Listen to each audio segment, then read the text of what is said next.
everyone, welcome once again in my channel Physics World. So today we are discussing about the topic continuous distribution of charge. तो last class में हमने superposition principle कर लिया था। वहाँ पे हमने देखा था कि अगर हमारे पास अगर ग्रुप ऑफ चार्जेस होता है तो ग्रुप ऑफ चार्ज की वजह से किसी एक पर्टिकुलर चार्ज पर कितना फोर्स लगेगा और उस फोर्स का मैग्नीट्यूड क्या होगा। तो हमने समझा था कि जो उस फोर्स का मैग्नीट्यूड होगा वो सम ऑफ अदर इंडिविजुअल चार्जेस से जो फोर्स लग रहा है उस पार्टिकल पर उसका सम हम कर देंगे। तो नेक्स्ट जो हमारे पास जिस पार्टिकल पर हम फोर्स कैलकुलेट कर रहे हैं तो some of all the other forces जो भी अदर चार्जेस की वजह से उस पर लग रहे हैं उसको हम कैलकुलेट कर लेंगे। नेक्स्ट जो हमने आज बात करनी है that is continuous distribution of charge. ये हमारे लिए बहुत इंपॉर्टेंट टॉपिक है, इसको समझना कि ये एक्चुअल में कहता क्या है। क्योंकि अभी तक चाहे हम कूलम्ब्स लॉ की बात करें, चाहे जितने भी हमने कैलकुलेशन करी है, फोर्स की बात करी है, उसमें हमने ये देखा कि हम सिर्फ पॉइंट चार्ज के ऊपर बात करते हैं। हमें बात करते हैं कि हमारा जो सिस्टम है वो कैसा है, उसमें सिर्फ पॉइंट चार्जेस एग्जिस्ट करते हैं। सिर्फ पॉइंट चार्ज होगा और पॉइंट चार्ज की वजह से दूसरे पॉइंट चार्ज पर कितना फोर्स लगेगा वो हमने अभी तक कैलकुलेट किया। पर नेचर में क्या ऐसे पॉसिबल है? नेचर में तो हमें क्या मिलता है, नेचर में हमें पूरी एक चार्ज बॉडी मिलती है। हमारा जो चार्ज होता है पूरे एक सिस्टम के ऊपर डिस्ट्रीब्यूट होती है। एक्चुअल में हमें सिंगल कहीं पर एक चार्ज देखने को हार्डली मिलता है। हमें क्या होता है, जनरली पूरे सिस्टम में चार्ज देखने को मिलते हैं। अब हो सकता है सिस्टम में चार्जेस बहुत जगह हमें देखने को मिल सकते हैं और वो हमेशा एक कंटिन्यूस डिस्ट्रीब्यूशन में होते हैं। ऐसा नहीं है कि एक चार्ज कहीं पे मिला दूसरा चार्ज कहीं पे मिला। हो सकता है मेरे पास एक कहीं इस तरह का सरफेस था, उस पर पूरा का पूरा चार्ज डिस्ट्रीब्यूट है। तो चार्ज हो सकता है कि पूरे सरफेस पर डिस्ट्रीब्यूट हो इस तरह से पूरा चार्ज डिस्ट्रीब्यूट है और एक कंटिन्यूस डिस्ट्रीब्यूशन है। ये नहीं है कि एक चार्ज हमें यहाँ पर दिख रहा है दूसरा यहाँ पर दिख रहा है, ये पूरा होल बॉडी के ऊपर ये चार्ज डिस्ट्रीब्यूट होगा इन अ कंटिन्यूस मैनर। तो इस वजह से हम क्या कर सकते हैं, अगर एक कंटिन्यूस मैनर में चार्ज डिस्ट्रीब्यूट होगा तो हम ये देख सकते हैं कि किस तरह से हमारे पास इस चार्ज डिस्ट्रीब्यूशन की वजह से हमको टोटल चार्ज की वैल्यू क्या मिलेगी। हम कैसे टोटल चार्ज की वैल्यू कैलकुलेट कर सकते हैं ये हमको यहाँ पर समझना है। सो हम स्टार्ट करते हैं। तो अभी तक मैंने आपको क्या बताया, मैंने बताया कि हम अभी तक ये एज्यूम करके चल रहे थे कि सिस्टम पर जो चार्ज होगा एक पॉइंट चार्ज के हिसाब से हम चीज़ों को लेके चल रहे थे। लेकिन एक्चुअल में नेचर में होता क्या है, हमारा पॉइंट चार्ज नहीं होता, जनरली पूरी चार्ज बॉडी होती है। हमारे पास पूरा एक सिस्टम होगा जिसमें क्या होगा, पूरा का पूरा चार्ज फिल्ड होगा। अब ये सिस्टम, ये तो आपको समझ में आ गया कि हम कंटिन्यूस डिस्ट्रीब्यूशन ऑफ चार्ज क्यों पढ़ रहे हैं। बिकॉज हमारे पास नेचर में ऐसे सिस्टम अवेलेबल हैं जहाँ पर चार्ज बल्क रूप में पाया जाता है, मतलब कंटिन्यूस डिस्ट्रीब्यूशन होगा, चारों तरफ उस सिस्टम में चार्ज पाया जाएगा और उसके लिए हमें टोटल चार्ज की वैल्यू फाइंड करनी पड़ेगी। अभी तक हम क्वांटाइजेशन ऑफ चार्ज पढ़ते हैं कि Q बराबर NE प्लस माइनस NE के हिसाब से हम चीज़ों को निकालते हैं। पर ये छोटे चार्जेस के लिए, जब जहाँ पर एक सिंगल चार्ज है, दो चार्ज है, तीन चार्ज है। लेकिन अगर जहाँ पर कंटिन्यूस डिस्ट्रीब्यूशन ऑफ चार्ज है तो हम इस कॉन्सेप्ट को थोड़ा सा नेगलेक्ट कर लेते हैं। हम यहाँ पर कंटिन्यूटी की तरफ को जाते हैं और हम यहाँ पर चीज़ों को अलग तरीके से डिफाइन करते हैं। तो हम यहाँ पर कैसे निकालेंगे चीज़ों को, तो उसके लिए हमें समझना पड़ेगा कि चार्ज कितने तरीके से डिस्ट्रीब्यूट हो सकता है। हमें सबसे पहले ये समझना पड़ेगा कि हमारा जो चार्ज है किसी भी सिस्टम के ऊपर कितने तरीके के सिस्टम हो सकते हैं जिसके ऊपर चार्ज डिस्ट्रीब्यूट हो सकता है। तो हम जानते हैं नेचर में तीन तरह के हमारे पास डायमेंशंस हैं। तो हम समझते हैं कि वन डायमेंशन है, वन डायमेंशन में चार्ज डिस्ट्रीब्यूट हो सकता है, वन डायमेंशन चार्ज डिस्ट्रीब्यूशन।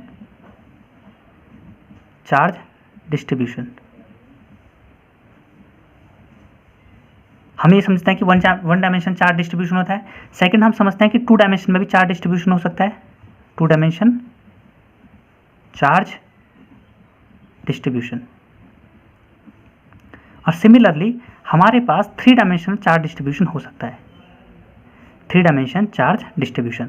तो ये तीन टॉपिक हमें पढ़ने हैं कि वन डायमेंशन में चार्ज डिस्ट्रीब्यूशन होगा तो हमारा टोटल चार्ज किस तरह से निकलेगा, टू डायमेंशन में चार्ज डिस्ट्रीब्यूशन होगा तो टोटल चार्ज किस तरह से निकलेगा, और थ्री डायमेंशन में चार्ज डिस्ट्रीब्यूशन होगा तो टोटल चार्ज किस तरह से हम उसको कैलकुलेट करेंगे। अब यहाँ पर अगर चीज़ों को समझते हैं तो सबसे पहले हम बात करते हैं वन डायमेंशनल चार्ज डिस्ट्रीब्यूशन की। तो वन डायमेंशनल चार्ज डिस्ट्रीब्यूशन को जनरली हम कहते हैं लीनियर चार्ज डिस्ट्रीब्यूशन। क्योंकि वन डायमेंशन का मतलब क्या है, तुमने पढ़ा होगा, वन डायमेंशन का मतलब एक लाइन, सिंगल एक लाइन, चाहे वो एक्स एक्सिस वाली लाइन हो, वाई एक्सिस वाली, जेड एक्सिस वाली। तो किसी भी एक्सिस में, एक पर्टिकुलर एक्स वाई जेड में किसी एक पर्टिकुलर एक्सिस में एक लाइन जो हम ड्रॉ करते हैं तो हमारी उसको हम कहते हैं वन डायमेंशनल। तो वन डायमेंशनल तो हम उसको सिंपली नाम देते हैं लीनियर चार्ज डेंसिटी, ठीक है, या लीनियर चार्ज डेंसिटी, या हम इसको कहते हैं लीनियर चार्ज डिस्ट्रीब्यूशन। तो लीनियर चार्ज डिस्ट्रीब्यूशन का मतलब क्या है, तो हमको इसको फिगर से समझेंगे। तो लेट अस सपोज हमारे पास एक L लेंथ का क्या है, कंडक्टर है। हो सकता है कंडक्टर हो हमारे पास जिसमें चार्ज हम भर सकते हैं, जिसमें चार्ज डिस्ट्रीब्यूट हुआ हो।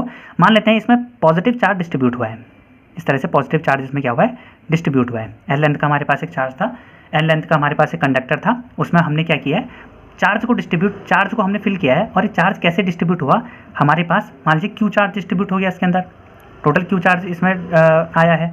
तो अब इस क्यू चार्ज की टोटल वैल्यू क्या होगी, या इसमें जो डेंसिटी होगी, अब तुमने एक वर्ड पढ़ा होगा डेंसिटी, जनरली ये बच्चे पढ़ते हैं मास के टर्म्स में कि density is equal to mass upon volume.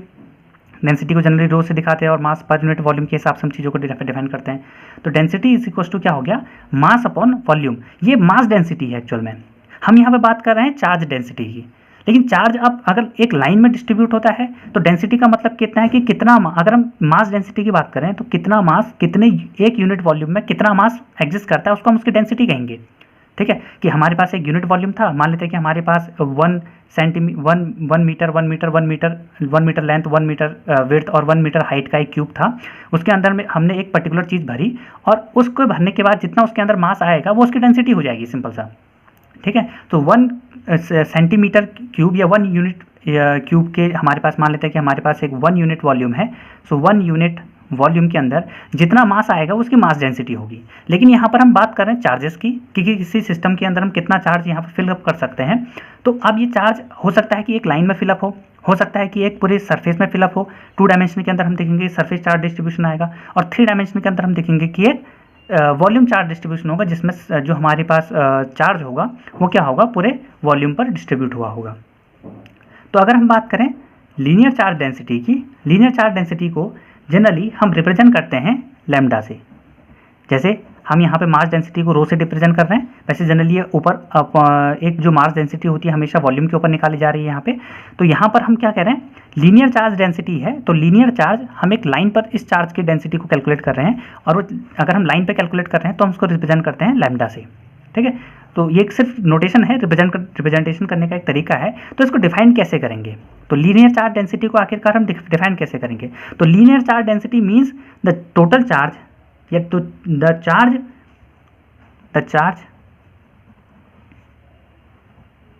The value of charge at the charge on unit length. इसको हम इस तरह से लिख सकते हो, एक यूनिट लेंथ के अंदर हमारे पास जितना भी चार्ज आएगा, एक यूनिट लेंथ के अंदर जितना भी चार्ज हमारे पास कंसिडर किया जाएगा, तो यूनिट लेंथ के अंदर जितना भी चार्ज होगा उसको हम कहेंगे वहाँ पर हम उसको कहेंगे उसकी लीनियर चार्ज डेंसिटी। सिंपल से, जैसे यहाँ पर एक यूनिट वॉल्यूम पर जितना मास आ रहा था तो हमने मास डेंसिटी कहा था। सिंपल, हम अगर एक लाइन के ऊपर कितना चार्ज आ रहा है उसको हम उसके कहेंगे क्या, लीनियर चार्ज डेंसिटी, जिसको हम रिप्रेजेंट करते हैं लैम्डा से। तो लैम्डा इज इक्वल टू, हम मान लेते हैं लैम्डा इज इक्वल टू होता है, मान लेते हैं हमारे पास टोटल चार्ज आया क्यू, और कितने लेंथ पर आया, एल लेंथ पर।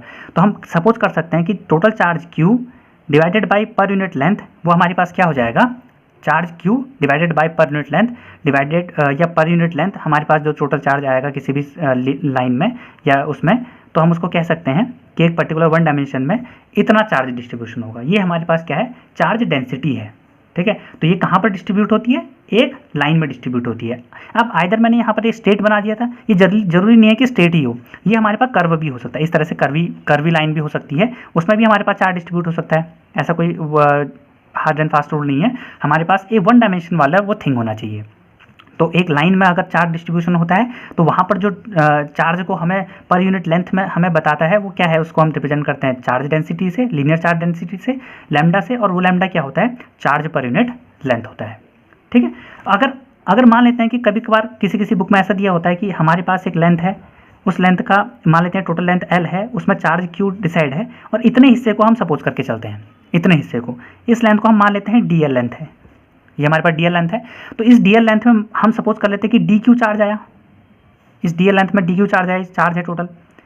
तो इस डी एल लेंथ में डी क्यू चार्ज आया तो हमारे पास जो लीनियर चार्ज डेंसिटी होगी वो क्या हो जाएगी, D Q upon D L हो जाएगी। इस तरह से भी कई बुकों में लिखा जाता है, तो कई बुक्स में तुम इस तरह से भी इसको नोट करते हुए देख सकते हो। या total charge per unit length हो सकता है, या एक स्मॉल रीजन की जब हम बात करें, एक पर्टिकुलर स्मॉल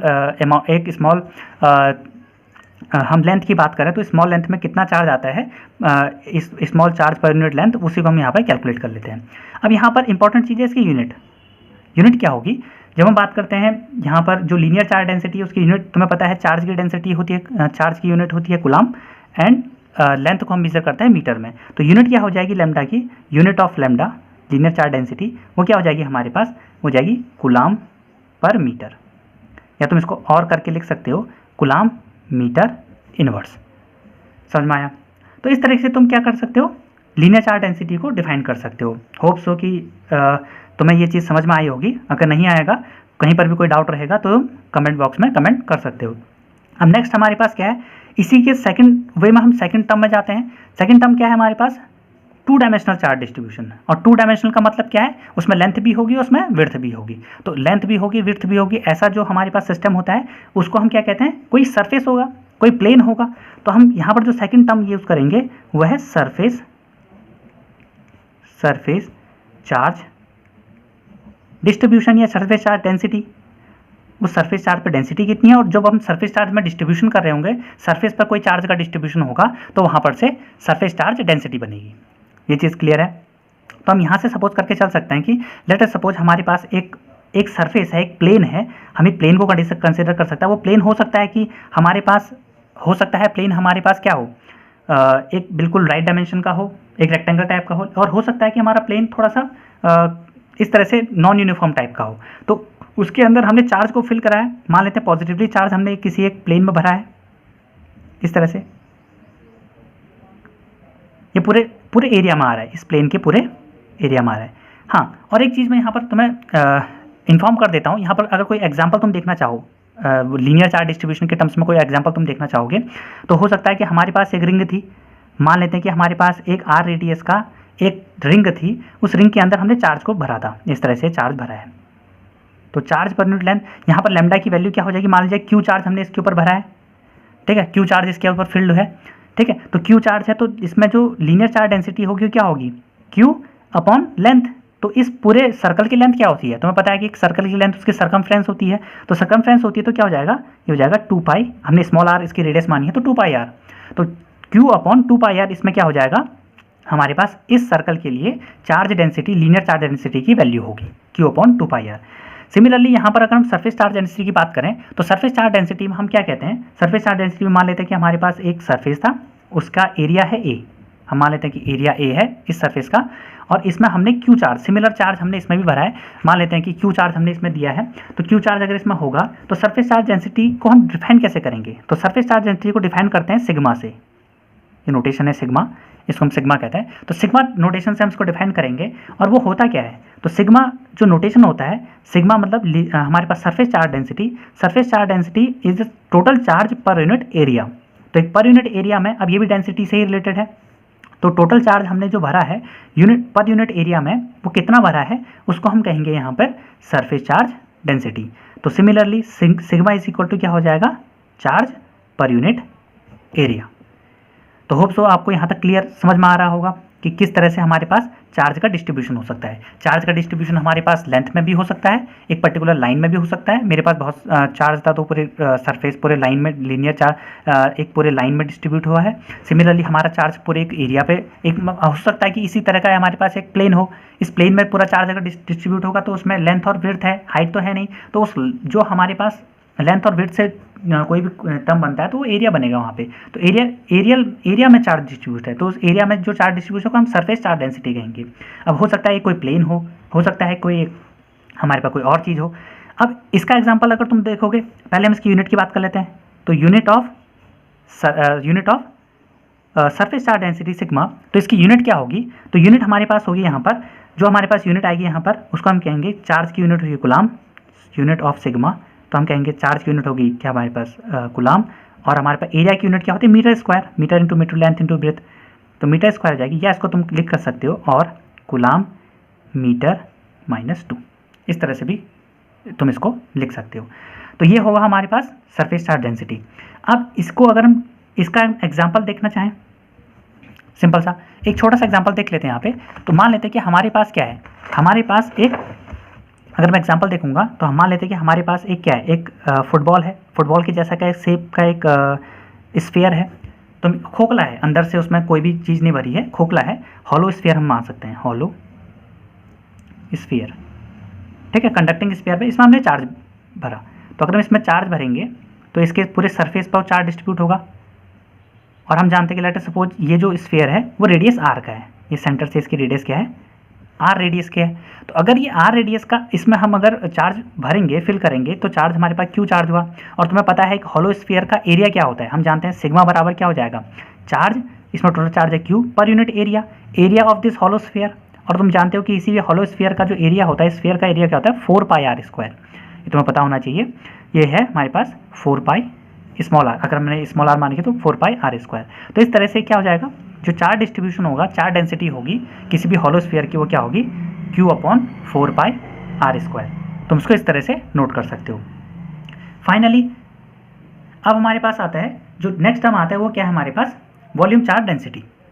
सो अब हम किसकी बात करेंगे, अब हम बात करेंगे अपने थर्ड टर्म की, कि हमारा जो चार्ज है वो 3 डायमेंशन में जब डिस्ट्रीब्यूट हो, उसमें वो लेंथ में भी हो, वो एरिया में भी हो, और वो क्या हो, एक पर्टिकुलर हाइट तक भी डिस्ट्रीब्यूट हो। तो ऐसा कब पॉसिबल है, जब हमारा पूरा चार्ज कहाँ पर डिस्ट्रीब्यूट हो, वॉल्यूम में डिस्ट्रीब्यूट हो, स्पेस में डिस्ट्रीब्यूट हो। तो किसी एक पर्टिकुलर वॉल्यूम में हमारे पास एक वॉल्यूम था, उस वॉल्यूम में हमारे पास अगर टोटल चार्ज डिस्ट्रीब्यूट होता है तो उसे हम कहते हैं वॉल्यूम चार्ज डेंसिटी। तो हमारे पास जो नेक्स्ट टर्म है वो क्या है, वॉल्यूम चार्ज डेंसिटी। और ये वॉल्यूम चार्ज डेंसिटी किस टर्म से किस टर्म से हम इसको रिप्रेजेंट करते हैं, इसको हम रिप्रेजेंट करते हैं सिग्मा। जैसे तुम मास डेंसिटी को रिप्रेजेंट करते हो, वही सॉरी सिग्मा मैंने कहा यहाँ पे, ये रोह, इसको हम रिप्रेजेंट करते हैं RHO, रोह से। तो रोह से हम इसको रिप्रेजेंट करते हैं, P जैसा साइन होता है थोड़ा सा टिल्टेड। तो रोह जो हमारे पास होता है वो यहाँ पर चार्ज के केस में हमें क्या बता रहा है, वॉल्यूम चार्ज डेंसिटी को बता रहा है। तो वॉल्यूम चार्ज डेंसिटी को हमें कौन रिप्रेजेंट करता है, यहाँ पे हमारे पास रो रिप्रेजेंट करता है। अब लेट अस सपोज हमारे पास एक पर्टिकुलर वॉल्यूम था। अब हो सकता है कि मैं ये फिर से वैसी तुम्हें एरिया के जैसे डायग्राम दिखे, पर ये है हमारे पास वॉल्यूम, ये हमारा पूरा वॉल्यूम है, ठीक है।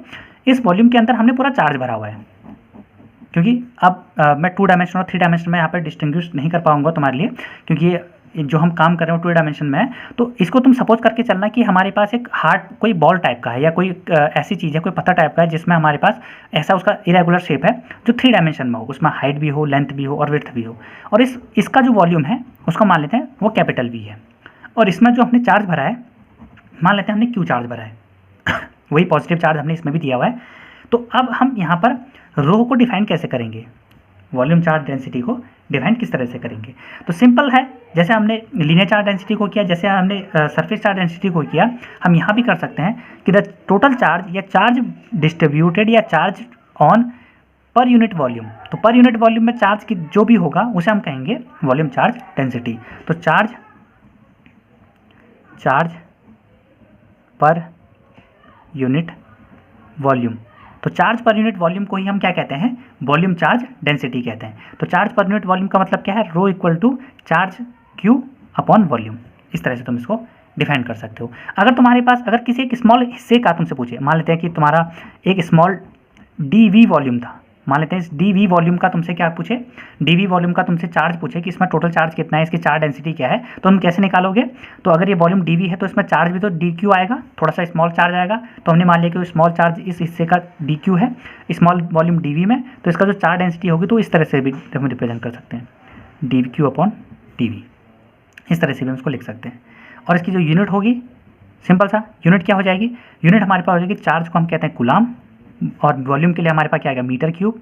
तो कुलाम मीटर -3, तो इसकी क्या हो जाएगी, यूनिट हो जाएगी, किसकी, unit of rho, volume charge density की हमारे पास इस तरह से यूनिट हो जाएगी। अगर तुम्हें इसका कोई एग्जांपल देखना हो, एग्जांपल हमारे पास सिमिलर ही है, जैसे हमारे पास स्फीयर है। अब यहाँ पर हॉलो स्फीयर ना होकर के इस बार क्या है, सॉलिड स्फीयर है।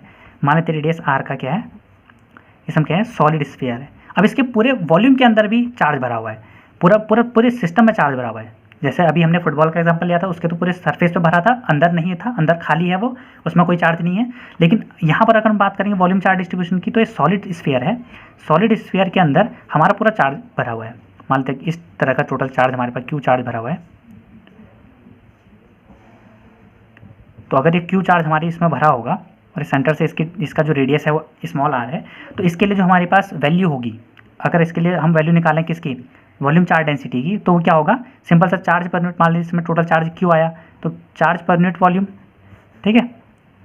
वॉल्यूम कितना है तुम्हें पता है, एक हॉलो स्फीयर का वॉल्यूम क्या होता है 4/3 पाई आर क्यूब, तो जाएगा Q/4/3 pi small are cube. तो ये हमारे पास क्या हो जाएगा, एक हॉलो स्फीयर में, एक सॉलिड स्फीयर में चार्ज डेंसिटी की वैल्यू हो जाएगी। तो charge density rho equal to हमारे पास क्या हो जाएगा, चार्ज पर यूनिट वॉल्यूम हो जाएगा। सो आज हमने क्या सीखा, आज हमने देखा कि हमारे पास लीनियर चार्ज डेंसिटी किस तरह से हम रिप्रेजेंट करते हैं, हमारे पास volume charge density, surface charge density किस तरह से आता है, चार्ज का डिस्ट्रीब्यूशन आखिरकार हमारे नेचर में किस तरह से होता है। तो चार्ज का डिस्ट्रीब्यूशन हमने देखा कि हमारे पास 3 तरीके से चार्ज का डिस्ट्रीब्यूशन हो सकता है। तो पहला हमने देखा कि हमारे पास कंटिन्यूस चार्ज डिस्ट्रीब्यूशन में लीनियर एक लाइन में चार्ज डिस्ट्रीब्यूट हो सकता है। फिर हम देखा कि हमारा एक सरफेस में चार्ज डिस्ट्रीब्यूट हो सकता है, और उसके लिए हमने कंडीशन कैलकुलेट करी, चार्ज अगर लाइन में होगा तो चार्ज पर यूनिट लेंथ होगा, सरफेस में होगा तो चार्ज पर यूनिट एरिया होगा, एरिया में टोटल चार्ज कितना आ रहा है, एक यूनिट एरिया में कितना चार्ज आता है वो हमारी सरफेस चार्ज डेंसिटी को बताता है।